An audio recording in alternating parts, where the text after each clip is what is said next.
Dok izin ya dok, saya mulai. Ya, silakan. Eh, Halo teman-teman semua, nama saya Felix Zulendri.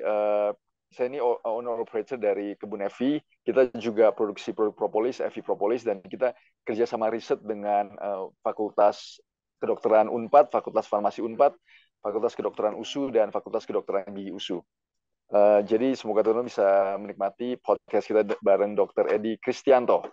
Dok, izin dok, mohon perkenalan dirinya dok.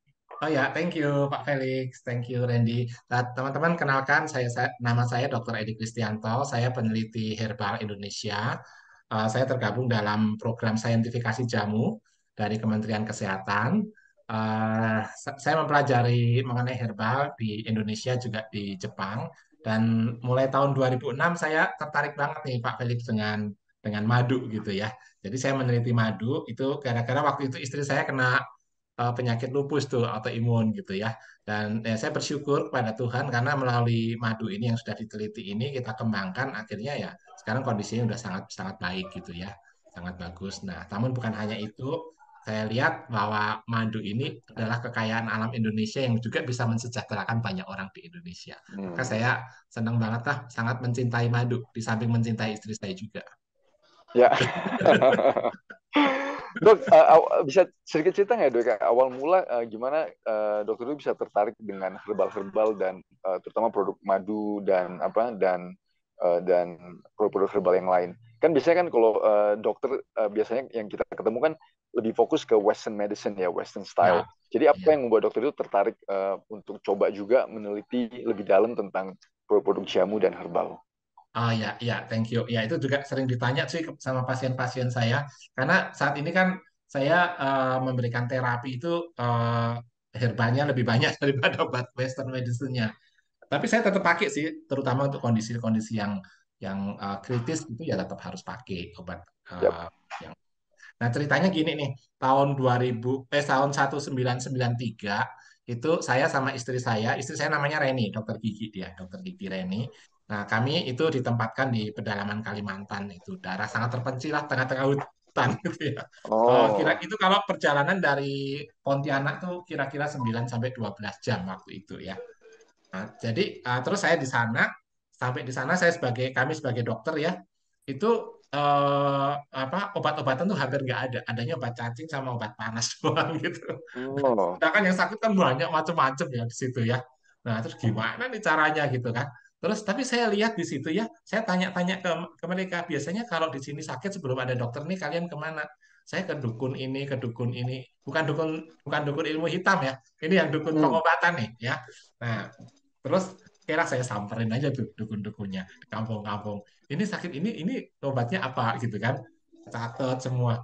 Ternyata itu banyak herbal yang tadinya saya nggak ngerti tuh.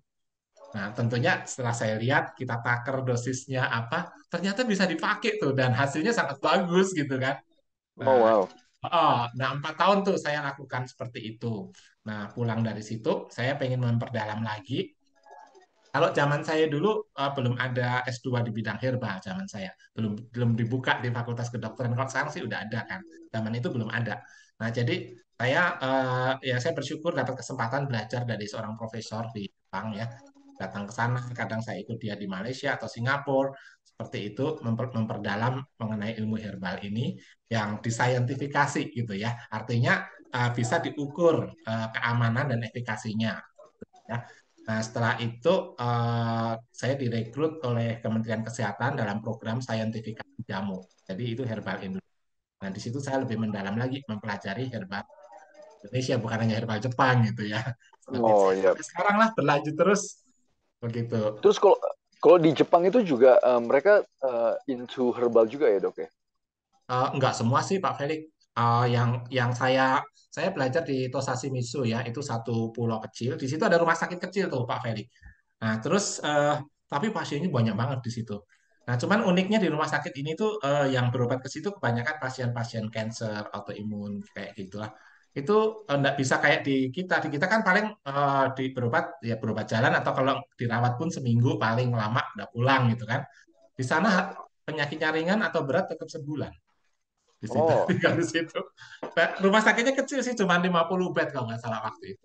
Nah, jadi yang sakitnya ringan-ringan itu mereka nginep di rumah penduduk karena di situ perkampungan nelayan.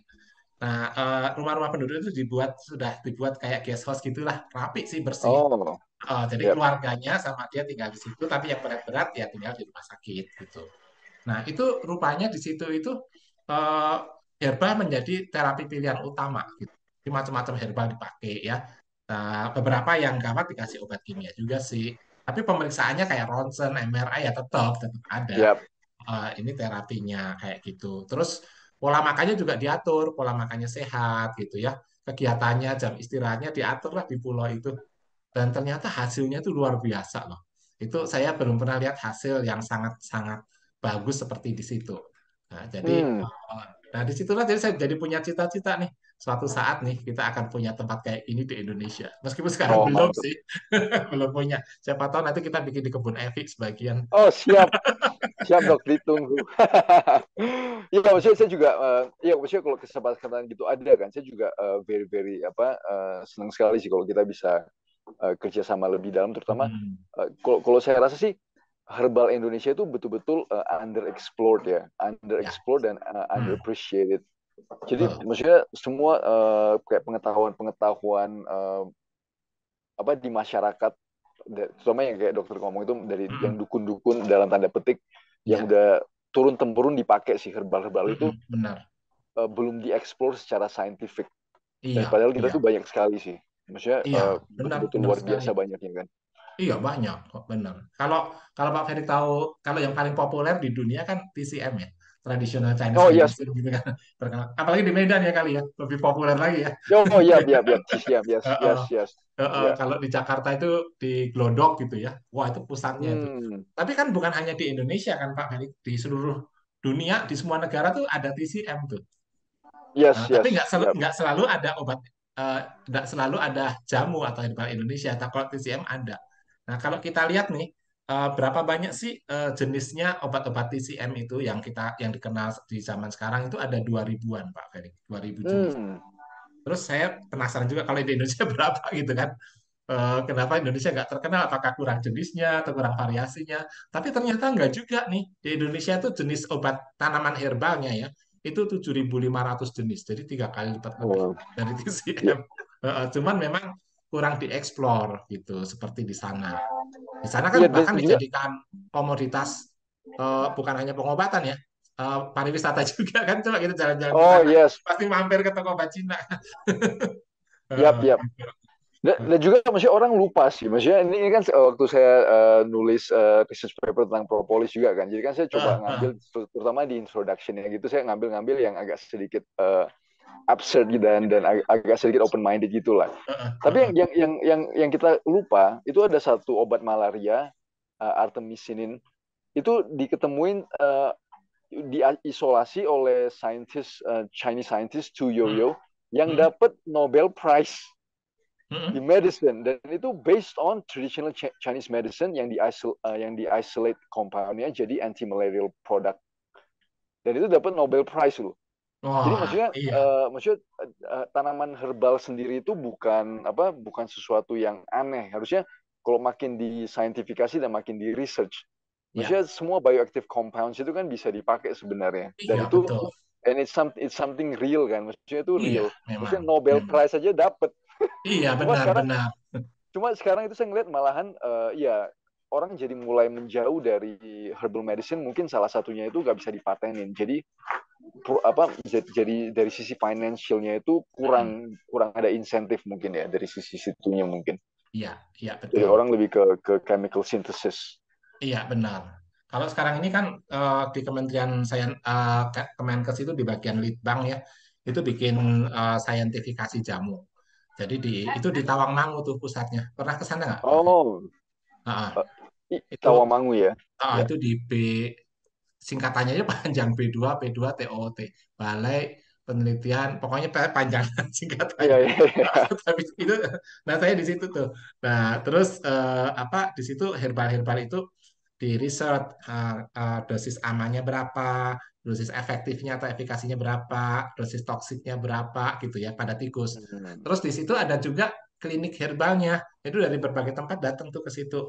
Murah juga sih, cuman 25.000 tuh udah dapat obat buat sebulan gitu. Oh, wow. Herbal gitu ya. Dan masyarakat sangat terbantu. Tapi di situ sekaligus untuk riset gitu. Klinik herbalnya itu bagus sih. Tapi biarpun demikian dari 7.500 jenis tanaman herbal yang sudah selesai di riset baru belum sampai 200 sih, 200 biji. Hmm. Jadi memang ya biaya juga besar kayak Iya, gitu. biaya juga besar sih. Iya, Waktu, gitu. iya, iya, iya.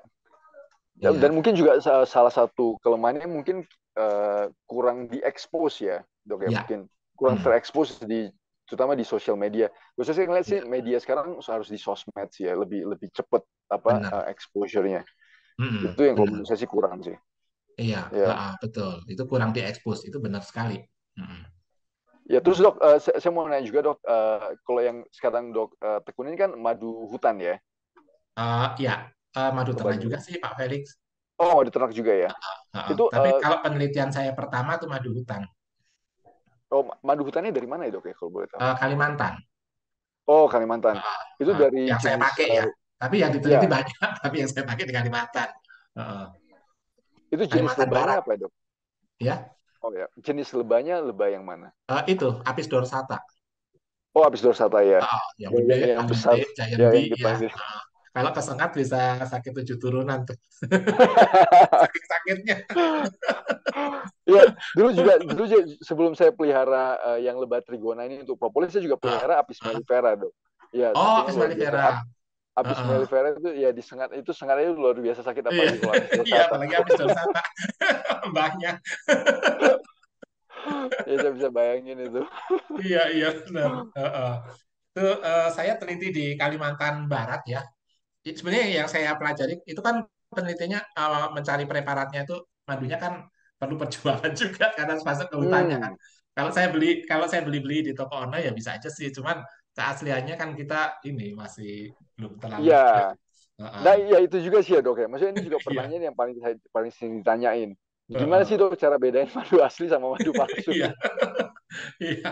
Memang banyak awalnya sih saya suka dengerin mereka gimana gitu ya. Ada sih Iya, yang bilang gini, eh, ini. Tapi saya bikin madu palsu juga sih Pak Ferry, cuman bukan untuk dijual ya, jangan salah oke. interpretasi. Untuk Ya, saya ya, ya. riset, untuk saya bandingin, saya bikin madu palsu ya. Nah, kalau saya lakukan tes nih, madu palsu saya sama madu ternak atau madu hutan, dimasukin botol gitu yang terpisah, orang suruh ngicipin ya, dia agak jarang yang tahu kalau madu saya itu palsu. Gitu. Nah, Dan secara tesnya dari ya, sisi sama rasa kan aromanya. mirip kan ya. Oh, iya, Dari rasa nggak bisa sebenarnya kan dibedain. iya, nggak bisa Heeh. dibedain kan. Iya.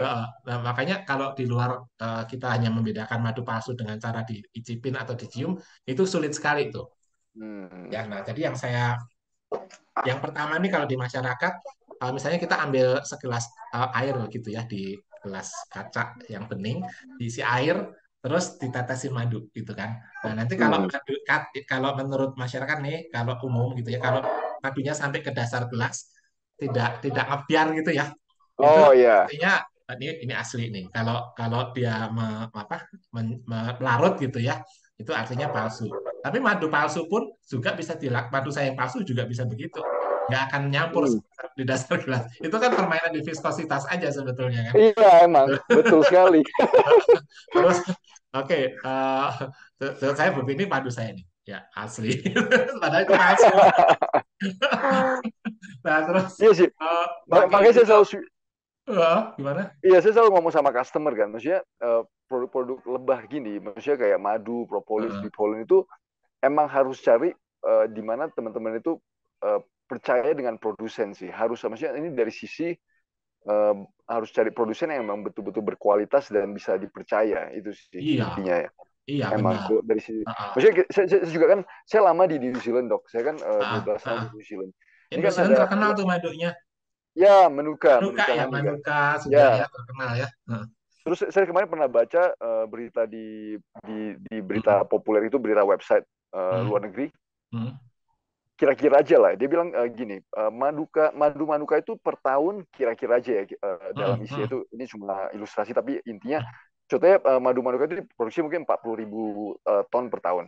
Tapi di hmm. pasaran dunia itu ada 400.000 ton. Jadi sisanya dari mana? Oh iya, Ya kan maksudnya dari situnya aja udah kelihatan bahwa iya. Pasti bukan dari kebun Evi lah sisanya. ya udah pasti bukan. Jadi kan maksudnya kan Maksudnya madu yang semahal itu juga masih bisa Iya, dicampurin dan iya, dibohongin kan. iya, Makanya saya benar-benar. bilang kadang agak susah kadang. Iya, Kalau yang heeh, produk lebah kayak gini, emang kita harus heeh. traceability itu penting sih, bisa Iya di benar, trace iya, kemana. iya betul. Nah, jadi saya macam-macam metode lah saya bisa buktikan bahwa dengan cara itu madu palsu pun bisa gitu. Nah, Hmm. satu-satunya yang saya lakukan gimana nih? Yang pertama saya harus cek lab.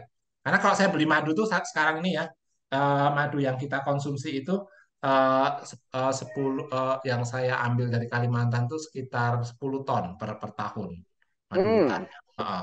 Nah, itu kan kalau palsu 10 ton coba bayangin ruginya gitu Yap, kan. yap, yap, yap, Heeh. yap. Nah, jadi yang dilakukan adalah saya lakukan cek lab sih. Cek lab. Di situ Oh, saya ukur lah itunya kadar enzim diastasenya gitu kan. oh, Terus yap, yap. HMF-nya gitu ya. Itu saya ukur gitu. Apa glukosa, fruktosa, sukrosa kita ukur semua. Nah, itu periodik kita ukur. Terus yang kedua, kita kan membina langsung petaninya itu.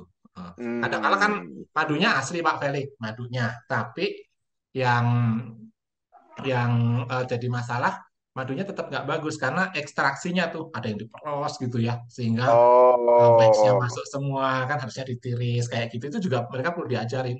Dulu tuh mereka kalau kalau kalau motong itu ya, apa namanya, sarang lebahnya itu ya, itu apa dipakai pisau itu, pakai mandau di Kalimantan tuh kan orang banyak oh, pakai Mandau mandau ya, ya. Nah, ya. potong gitu. Nah, itu kan karatnya masuk ke situ kan karatnya itu. Oh, Itu ya, tangannya nggak ya. pakai sarung tangan lagi gitu kan. Nah, terus harus pakai pisau stainless. Wah, di sini nggak ada yang jual. Kita beliin pisaunya. Mereka nanti kalau potong pakai Hmm. ini, jangan pakai mandau. Nah, kayak gitu tuh perlu Ya, pendampingan tuh, Pak Felix. yap, yap, yap. Iya. Heeh. Selain kendala itu yang selama selama ini dokter waktu apa source dari Kalimantan itu apa dok? Selain apa kita Um, harus oh membina ya, peternak sama itu ya, dari sisi kualitas juga ya. ya. Supply gimana dok? Supply. Oh, suplai sih banyak rebutan sih kita sama orang Malaysia. Oh, Oh, jadi kalau di sana tuh Pak Felix, kalau madunya bagus ya, itu langsung ke petaninya kan. Jadi jangan beli yang sudah sampai ke kota-kota besar itu kita juga sudah nggak tahu keasliannya. betul, Ya, betul. itu Ya, ya. kalau itu rebutan tuh sama negara tetangga Malaysia gitu ya. Oh, Itu. Terus saya ingat, terus masalah yang lain itu kalau di madu hutan, tapi sebagian madu ternak juga kita ada madu ternak itu di pencemaran lingkungan oleh merkuri. oh, I see. Karena kalau di Kalimantan itu kan kayak emas tuh sungai-sungainya. Jadi nambangnya kan di sungai itu. Nah, nah, itu Hmm. namanya peti. Peti itu penambangan emas tanpa izin. Nah, terus itu kan menggunakan merkuri untuk memurnikan emasnya. Nah, terus itulah larutlah di air. Nah, terus nanti waktu ini menguap airnya, itu merkurinya ke bawah jadi metil merkuri, itu lebih beracun lagi tuh. Nanti waktu hujan kan turun ke Oh. bunga-bungaan, turun ke sarang lebahnya juga gitu. Kayak gitu. Nah, itu pencemaran kayak merkuri ditemukan di madu juga. Meskipun madunya kan Hmm. di tempat yang jauh dari sungai gitu. Kayak Iya, gitu. iya, iya, iya, iya. Itu tak Itu kendalanya. berarti harus selalu dicek secara berkala gitu ya, Dok ya. Iya, sama lingkungannya Pak Ferry. Kalau dari Kalimantan Oh. Barat itu yang kita ambil cuman dari Danau Sentarum. Heeh. Danau Sentarum karena di situ kan daerah eh tolong itu Pak. Telepon Pak Is. Itu sorry Pak, istri saya Oh, nggak apa ya. Aman, lagi Dok. telepon tadi. Ya, itu udah. Ya, terus ini jadi kalau Danau Sentarum itu kan daerah apa namanya? em, Suaka Marga Satwa gitu ya. Oh, hasil Nah, research ya, dia dia research. di Ya, certified biosphere tuh. Lingkungannya iya, bagus. iya. Jadi kita ambil dari situ aman. Memang selama ini nggak pernah ada pencemaran. Nggak ada Oh, kebakaran iya. hutan juga gitu di situ. Hmm. Iya, iya, iya, iya. Terus dok, ini kan kita coba ngomong sedikit tentang pengalaman dokter itu pakai apa produk-produk herbal dan juga madu dalam pengobatan pasien. Mm. Dari sisi pengalaman dokter itu manfaat madu dan produk-produk herbal lain yang pernah dokter pakai itu gimana efeknya itu ya ke pasien yang menurut pengalaman menariknya dokter selama selama praktek. Oh ya, ya itu menarik sih Pak. Jadi yang pertama ini saya lihat di enzimnya. Oh, gitu enzim. Kalau madu itu kan sebetulnya enzim dalam madu itu itu banyak sekali, 65 jenis lebih. Tapi kalau yang bisa diperiksa di Indonesia itu hanya satu nih, yaitu enzim diastase. Itu ada oh ya. hubungannya DN gitu ya. Nah, kalau apa namanya dari SNI itu DN-nya itu angka hasil pemeriksaannya harus di atas 3 DN. Itu madunya bagus. Nah, itu juga sebagai patokan madu ini asli atau enggak, atau jelek atau enggak lah gitu, seperti itu. Itu dari situ. Tapi yang kalau DN-nya naik, biasanya enzim yang lain juga bagus gitu. Cuman kita nggak bisa detect aja. Oh Begitu. ya. Saya selalu pakai itu. Nah, sekarang apa hubungannya dengan enzimnya itu? Jadi kalau kalau zaman sekarang ini kan banyak orang kan pola makannya nggak sebagus zaman dulu ya, banyak pengawet, Ya. perasa gitu ya. Nah, jadi ada makanan-makanan tuh yang sulit dicerna tuh oleh enzim di tubuh kita, kayak yang mengandung gluten, gula pasir terlalu banyak, MSG, Hmm. susu sapi yang sapinya nggak grass fed gitu ya, itu lebih sulit dicerna di pencernaan. Nah, sehingga banyak orang-orang ada gangguan pencernaan, kekurangan enzim gitu kan. Nah, akhirnya makanan-makanan itu tidak dicerna sempurna dan dia langsung masuk ke sirkulasi darah, menjadi benda asing kan. Oh. Nah, menjadi benda asing, nah antibodinya nyeranglah ke dia secara membabi buta gitu ya, menjadi uncontrol gitu, tidak terkontrol antibodinya. Nah, menyerang diri sendiri terjadilah penyakit autoimun namanya. Sekarang autoimun kan makin banyak tuh di situ. Iya ya dok ya, ngeri ya. Itu Maksudnya, dari saya ngobrol-ngobrol juga kan, maksudnya naiknya itu dari teman dokter yang saya ngobrol juga naiknya luar biasa. iya, betul, luar biasa. Dan terutama terjadi pada anak-anak muda, ya mungkin karena pola makan yang tadi, gitu kan. Nah, fast food yang maunya cepet, meskipun nggak sehat juga cepet gitu kan, Hmm. seperti itu. Nah, jadi ini sangat menolong sih madu ini dengan enzim-enzimnya itu memperbaiki eh, orang-orang yang mengalami masalah kayak gitu. Tentunya makanannya diatur sih, bukan hanya ngandelin madu gitu ya. Ya ya Eh, ya. eh, seperti itu. Jadi menurut saya nih sekarang ini sangat makin diperlukan nih madu itu kayak gitu ya. Terus yang kedua juga dari antioksidannya, polifenolnya itu juga bagus ya. Oh ya, mengenai enzim tadi itu saya surprise banget loh dengan madu itu ya, baik madu hutan maupun madu ternak. Itu ternyata enzim-enzim pada madu lebah itu ternyata mirip dengan enzim yang ada pada tubuh manusia. Hmm. Gitu. Nah, jadi itu sebabnya kenapa orang yang terbiasa makan madu yang bagus ya, yang baik ya, itu pencernaannya lebih bagus, kesehatannya lebih bagus itu karena enzim-enzimnya. Terus di samping itu kan ada antioksidannya, apalagi kalau lingkungannya banyak nektarnya, banyak dari buah-buah, bunga-bungaan yang bagus ya, itu banyak polifenolnya, itu sangat bagus untuk tubuh kita. Hmm. Iya, Iya menarik terus sih. kalau yang apa dok bisa agak sedikit sharing juga kayak dok tentang apa autoimun di masyarakat kita itu karena saya kan kadang sering live TikTok dan segala macam kan kadang Mm, mm, sosmed mm, jadi mm, mm. itu pertanyaan yang paling sering sih Iya, apa misalnya ini saya didiagnosa dengan autoimun terus leaky gut iya terus benar. eczema Iya, psoriasis itu juga iya. maksudnya kondisinya makin lama makin banyak ya dok ya. Ya, benar, benar. Nah, itu Pak Felix yang saya ceritain tadi itu ada di buku itu The Miracle of Enzymes. Itu dari Dr. Hiromi Oh. Shinya yang dari Jepang. Itu bagus tuh. Itu mengenai pola makan yang buruk yang mengakibatkan menjadi autoimun itu. Ya. Nah, terus kalau paling banyak itu terjadi tuh di generasi milenial lah, anak-anak muda gitu ya. Misal, Hmm. mungkin karena pola makannya juga sih, karena dia sibuk kerja di kantor atau kuliah Oh ya gitu ya kan. ya ya. Nah, sekarang gimana supaya cepat ya pakai makan fast food gitu, supaya cepat gitu ya. Kayak gitu. Nah, kalau makan nasi gudeg apa lama gitu ya. Iya, Jadi iya. Oh, aja cepat. persiapannya Sambil ya. kerja pun bisa makan rotinya gitu kan. Seperti itu ya. Full gluten dan sebagainya. Nah, jadi em, itu pertama anak-anak muda. Terus 80% itu terjadi pada wanita. Oh, 80% malah wanita. 80% Oh. terjadi pada wanita. Dan ternyata pada waktu mereka diperbaiki pola makannya ya, dikasih madu juga gitu ya, itu hasilnya jauh lebih baik daripada yang hanya minum obat tok gitu. Hmm. Ya semua dari pola hidup sih ya, pola makan dan pola Iya, hidup sih. iya, benar. Kalau kalau dari sisi ini juga ada pertanyaan sih, Dok. Kan saya biasa emang saya orangnya itu jarang makan yang karbohidrat, manis-manis itu saya jarang sekali Hmm, sih. hmm. Sama kita. Juga ya Jadi ada pertanyaan dok, maksudnya madu itu kan manis kan, gimana dengan Ya, dari sisi glukosa sama ya, fruktosanya, ya. ada mungkin ada sedikit glukosa. Lebih bagus kita makannya pagi, siang atau malam atau gimana kira-kira menurut dokter dan juga takarannya sih. Oh iya, oke. Nah, Ya, kalau di dalam madu itu paling tinggi itu fruktosa, nomor dua glukosa ya. Kalau sukrosa jarang, kecuali di bawah 5% ya. Karena oh ya, kecuali kalau madunya masih masih apa ya, masih muda gitu ya, belum terbentuk sempurna, udah diambil masih ada sukrosanya. Tapi kalau udah sangat rendah.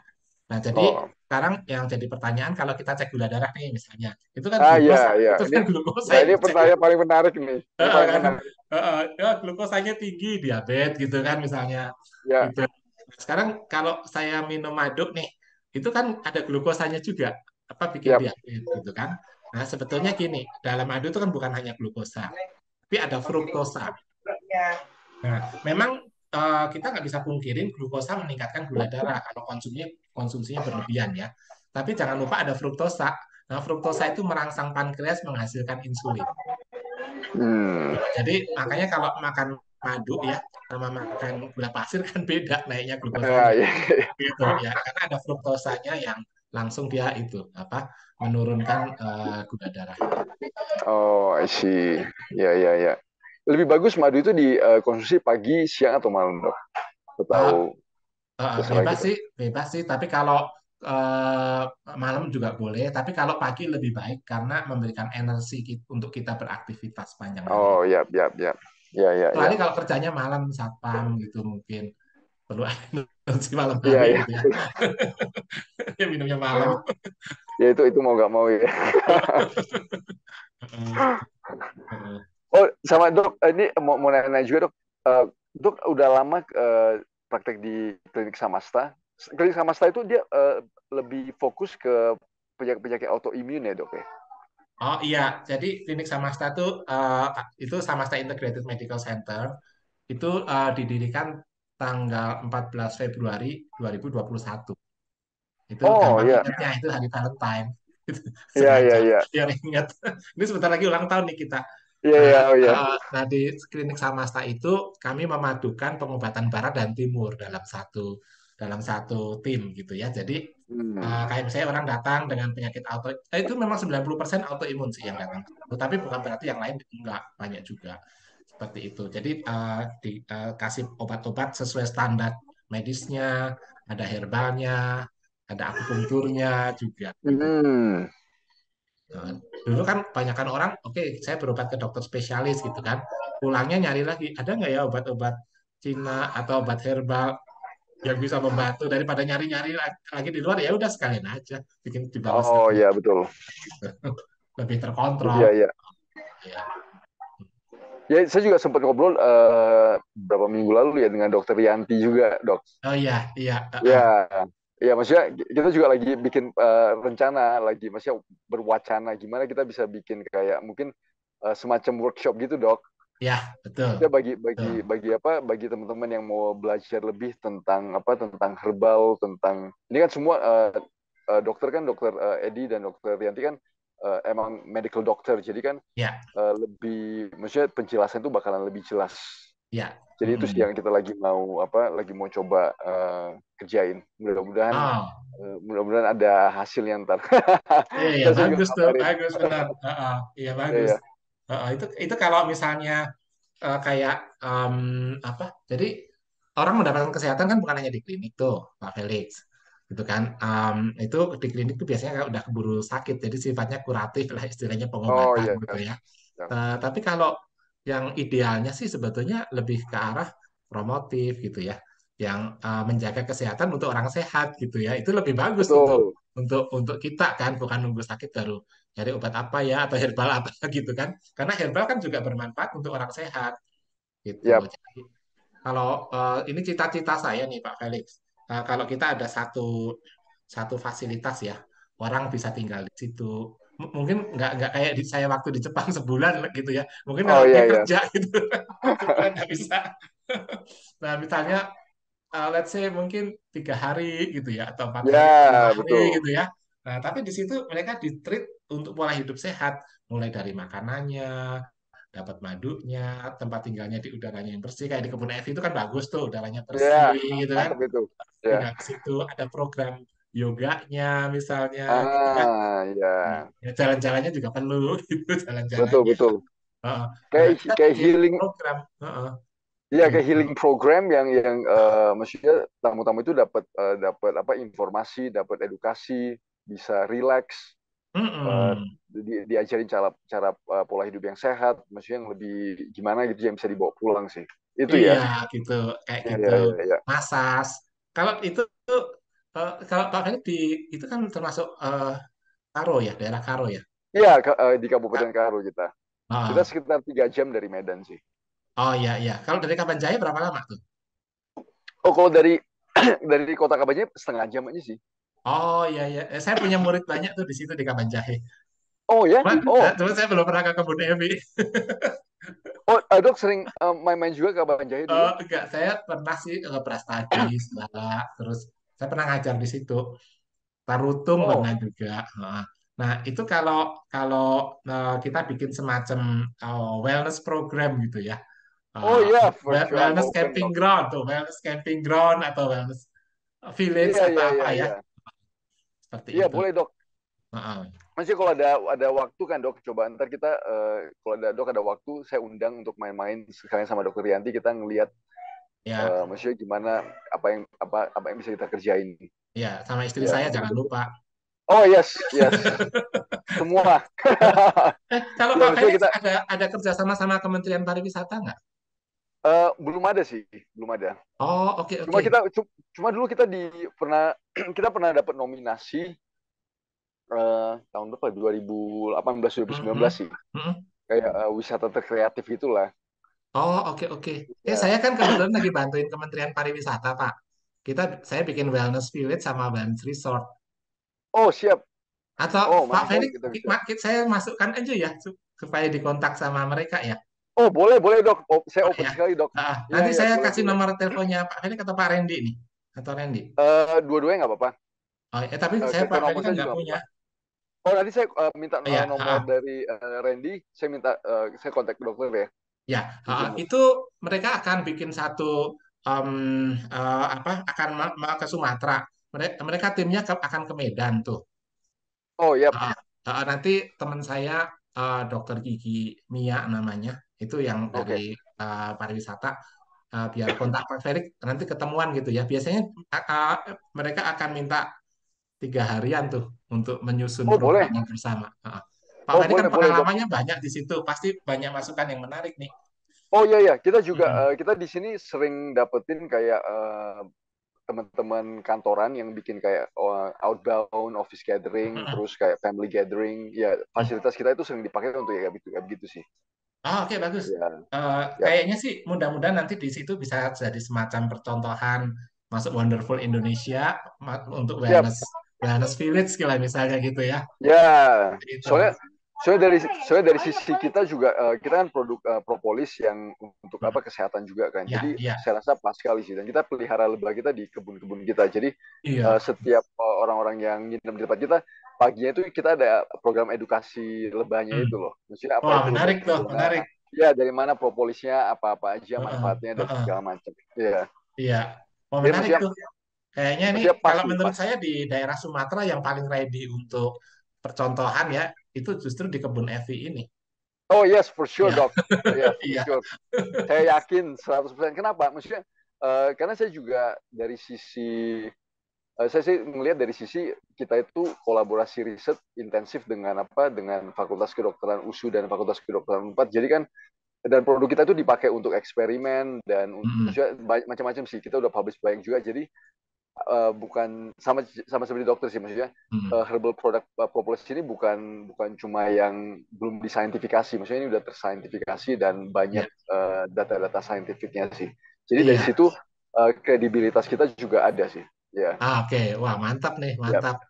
Ini, iya dok iya. wah mantap ini Iya, kalau selama ini kan daerah untuk wellness ini ada 3 tuh, Bali, Bali, Jogja, sama Solo. Tapi menurut saya justru di Karo ini orang banyak potensi yang mereka mungkin belum lihat gitu. Ya, dan maksudnya dari sisi gini aja sih dok, saya ngeliat banyak sekali pasien-pasien dari Medan itu terbangnya ke Penang sama Iya, Kuala Lumpur. benar, benar. Dari itu aja sih. Iya, iya, iya sih. Eh, Saya di orang-orang Itu Kalimantan penuh dulu itu juga pesawat. begitu. Dari Oh Pontianak ya. dia kalau dari Pontianak dia ke Kucing gitu kan. Kucing kalau Hmm. nggak ke Pineng gitu ya. Itu Ya, padahal ya, ya, kita ya. punya potensi yang banyak juga. Betul sekali. Maksudnya kan itu Heeh. bisa diintegrasi sih. Iya, iya, Ya, benar-benar. ya, ya. Benar. Ini Ya, saya juga lagi kembangkan ini Pak. Apa? eh, jadi potensi potensi madu dan herbal kita ya itu harus bisa mensejahterakan masyarakat juga. Nah, jadi betul. saya banyak melakukan riset menggunakan madu gitu ya, juga herbal itu supaya nanti masyarakat bisa produksi itu hasilnya sebagian kami ekspor gitu, seperti itu. Hmm. Nah, Iya, tapi iya, iya, iya. tekniknya semuanya kita ajarkan. Kita ada kelas namanya kelompok tumbuh bersama usaha kecil menengah itu untuk masyarakat itu free tuh. Itu kita bina 2 tahun, 2 tahun penuh ketemu Hmm. seminggu sekali pakai Zoom. Nanti 2 bulan sekali kita kunjungin ke sana gitu ya. Dan ternyata hasilnya bagus sekali nih, Gus. Nah, salah satunya itu yang di Kabanjahe tadi, yang terdekat dari Pak Fedik ada di Kabanjahe. Oh, iya, iya, iya, iya. Gitu. Iya, boleh sekali dok. Dan di sini juga maksudnya kayak saya juga ada temen dia di Bandung sih. Dia orang Karo, dia di Bandung. Dia juga lagi kembangin kayak minyak karo. Jadi kan biasa Hmm, di Kabupaten Karo ini ada satu jenis minyak urut. minyak untuk minyak urut. Ya, Ya, iya itu jadi terkenal itu. campur-campuran. Iya benar. Ya, terkenal kan? Iya, saya Ya, sering itu dikirim juga. nih sama murid saya minyak karo. Oh, ya itu juga Terkenal itu bagus, under bagus banget. yes. Iya, heeh. Ya, itu maksudnya underappreciated juga. Maksudnya underdeveloped sih. Itu juga Iya, iya, potensi-potensi yang bisa kita eksplor kan. iya. Siapa apalagi bisa Ya, diekspor ke New Zealand tuh, Pak. ya, maksudnya potensi kita banyak sih. Maksudnya Banyak, potensi iya. kita banyak sekali sih. Ya, Iya, iya. yang bisa kita kerjain. Heeh.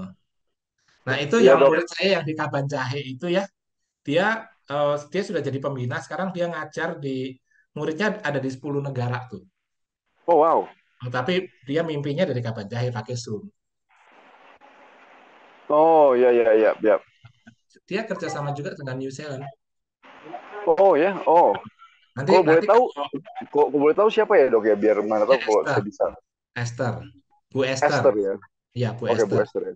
Nanti Oke. saya kasih nomornya nanti kalau mau kontak-kontak dia. Oke siap siap siap. Dia kan pernah dia nawarin saya kan, "Eh, nanti dokter nginep di Kabanjahe ya, nanti saya ajak jalan-jalan ke kebun Evi." Udah duluan Oh ketemu. iya.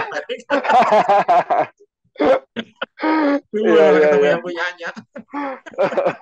Terus saya ngomong dia, saya udah ketemu sama Pak Felix. Pakai Oh Zoom iya iya kan saya iya. ngomong dia.